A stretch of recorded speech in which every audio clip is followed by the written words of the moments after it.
Announcements of Senate interest. Senator Murphy. Thank you, Mr. President and members. Yesterday, we celebrated the life of the former Secretary of the Senate, Patrick Flahaven. It was, as you would expect, an Irish Catholic wake in the very best way. But I knew Patrick and Maureen as neighbors, as friends, and as mentors. And so for today, in memory of Patrick, I would like to use the words of Mr. George Bernard Shaw. This is the true joy of life, the being used up for a purpose recognized by yourself as a mighty one, being a force of nature instead of a feverish, selfish little clod of ailments and grievances, complaining that the world will not devote itself to making you happy.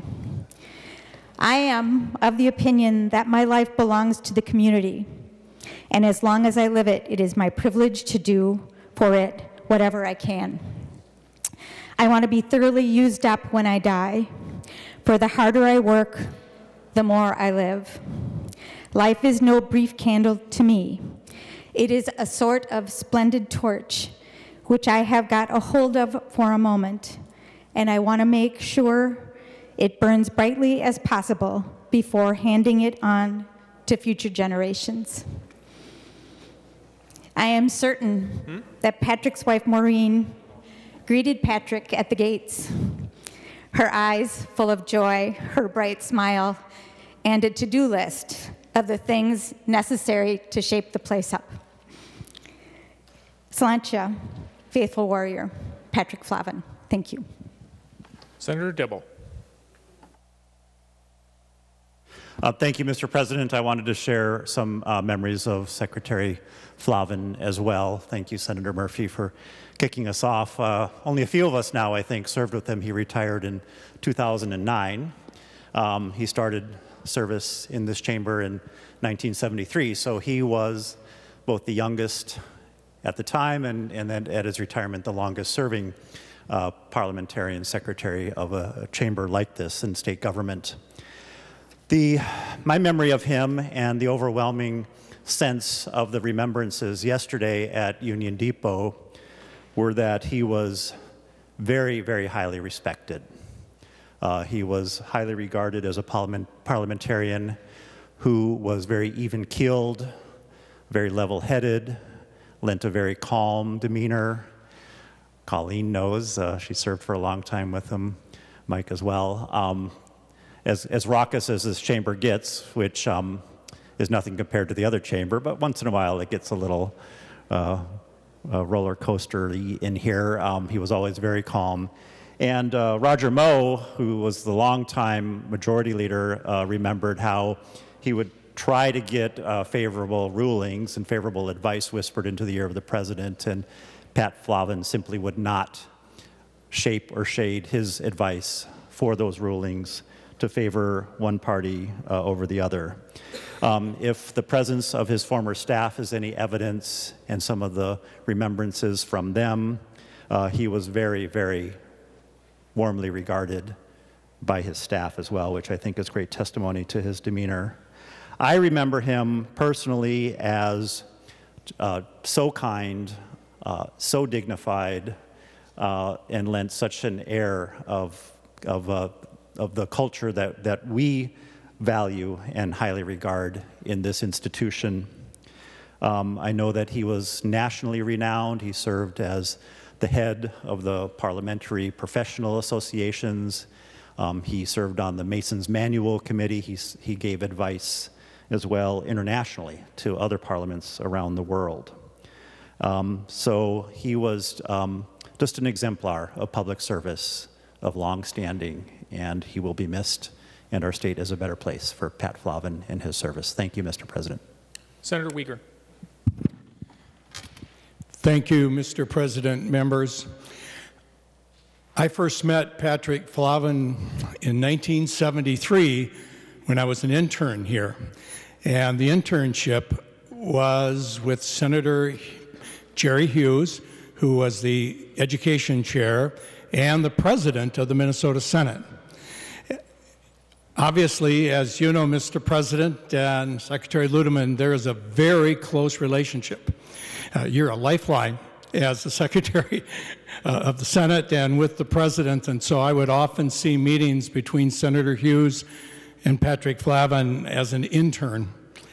What I quickly learned was Patrick Flahaven was polished, professional, personable, always prepared. And he had a great partnership also with the community and with his spouse, Maureen. I might add as well, clearly the best dressed Secretary of Senate that you could have ever seen, and you do well, Secretary Ludeman, but he was just a splendor of tonsorial, impeccable taste at the desk. And he often, too, in these interesting conversations between the Secretary and the President, he would at least create the perception that he's selling that call, if it was germane or not germane, and would cite and Masons, whatever, as to the reasoning. And he took a great deal of pride in that. I mentioned the partnership of Patrick Flahaven, and that with his spouse, Maureen. And Maureen also was a public servant, and I so much remember her leadership in Celebrate Minnesota, which provided, through the Perpich administration, a number of projects throughout Minnesota to provide additional celebration of great things happening and some additional matching grants that could be provided.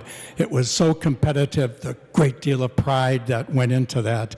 So the Secretary Flahaven and the partnership he had with Maureen, the partnership that he had with this community, and also I'll always be thankful, Patrick Flahaven, for getting to know you at an early age and obviously making a very big impression on me as I further charted what I wanted to do with my life.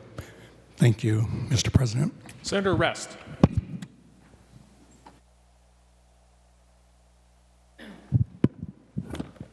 Thank you, Mr. President.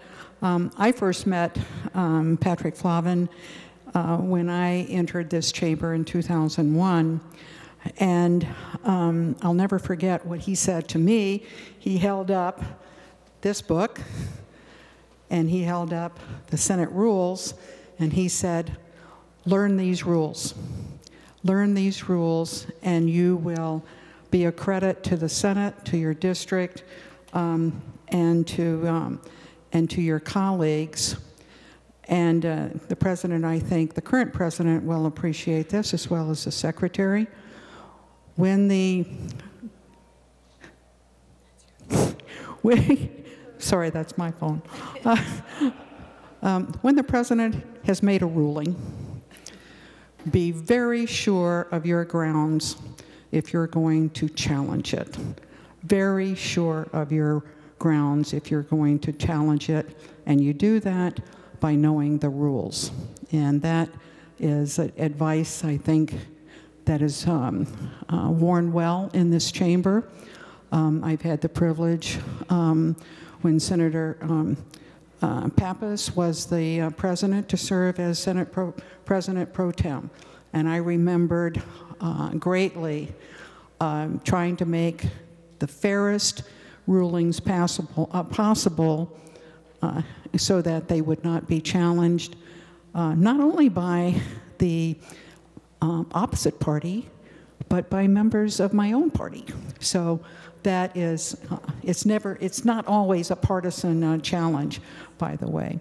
But I think that is the fondest memory I have of him. Thank you, Mr. President. Senator Pappas.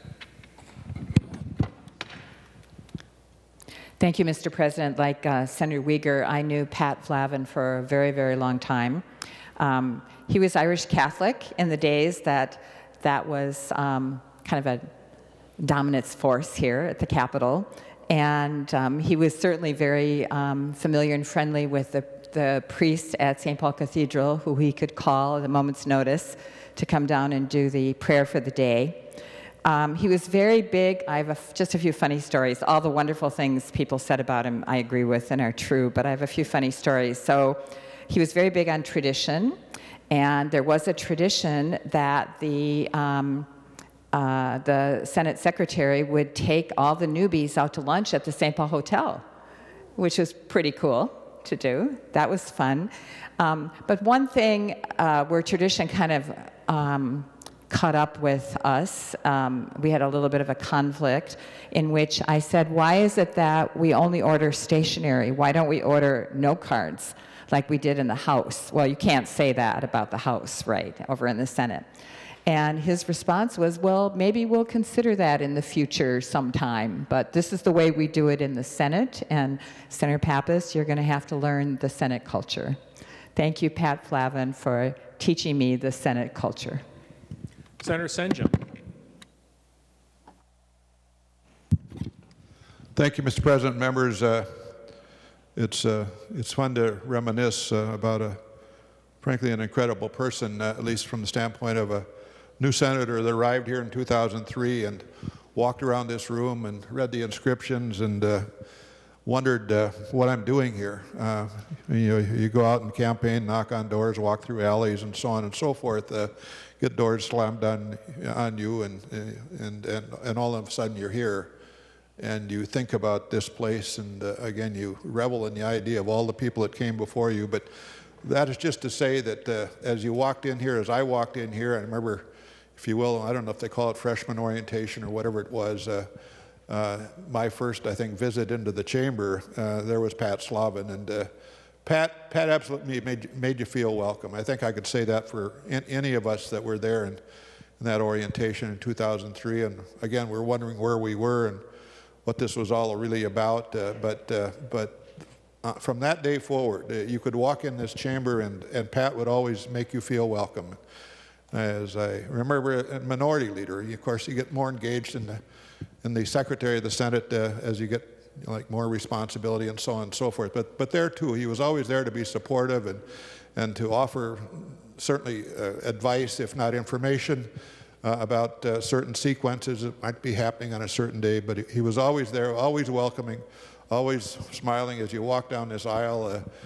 He would be standing at the rostrum there and always had a smile for you. Just a terribly welcoming man.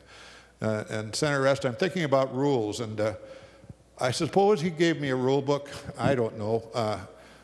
We all have them. I was thinking about Pat Flahaven on a certain night here when Senator Day went across up and down the aisles picking up rule books because we didn't use them anyway, and he deposited them on Senator Johnson's desk. I would have loved to see what Pat Flahaven's expressions were on his face that night, because it was one of those nights. And oh my gosh, he must have been just absolutely horrified at what was going on, but because he did respect this place so much, and with that respect, I think he carried it to us. I mean, I think we all learned to respect and honor this place a little bit more because Pat Flahaven taught us. And so today, as we think about him in a special way, I just remember a man that's kind and gentle, a man that dignified, if you will, the Senate, and certainly taught us all, at least as we came into this chamber, what it is, what it's about, and how we ought to act. So thank you, Mr. President. Senator Martin. Thank you, Mr. President. And I want to just add a couple of things to what others have said. Don't need to repeat them, but when Patrick Flahaven came here to the Senate, it was the time when legislatures nationally were, quote, professionalizing, where they were hiring year-round research staff and committee staff and so on. And so he was in charge at the time the Senate was growing much more. And I think the thing that I heard from people back then, and I think we still see, is he did it in a very wonderful way, where we expect and trust that Senate administration is going to be a nonpartisan thing. He and all secretaries of the Senate have been people who we know their partisanship background, but we also understand that they've got a different role. And I think he set some good traditions for us all that we keep. Also want to say that when, as Senator Rest and others point out, Mason's manual, he didn't just know the book, he literally helped rewrite the book. He was the chair of the committee that did it, and I think the most recent version, he's the first person they pay tribute to in the book. But he knew the rules better than I think all the rest of us combined, and I think that's been a service to us over the years that our secretaries continue that tradition. And Patrick was kind and calm, which is very helpful in a place like this where people get passionate at times. Kind, calm, helpful, and I think we owe him a lot in the Senate. And I will suggest that maybe after adjournment we have a moment of silence for him. I will ask for that, either recess or I think we're adjourning in a minute. We'll do it after adjournment. Anyway, Secretary Flahaven was a great man, and I think those who didn't get to know him in person were benefiting from some of the legacy he left us. Thank you. Senator Miller.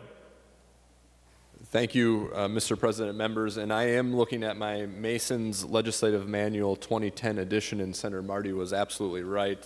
On the dedications page, the first sentence starts out, "This edition of Mason's Manual of Legislative Procedure is dedicated to the past commission chairs." First one mentioned, Patrick Flahaven, Minnesota. So it's right in our Mason's manuals, members. With that, Mr. President, I move that the Senate do now adjourn until Tuesday, April 5th at 12 noon. And again, members, immediately after adjournment, we'll stand for a moment of silence. To that motion, all those in favor signify by saying aye. Aye. Those opposed, Senate is adjourned. Members, a moment of silence.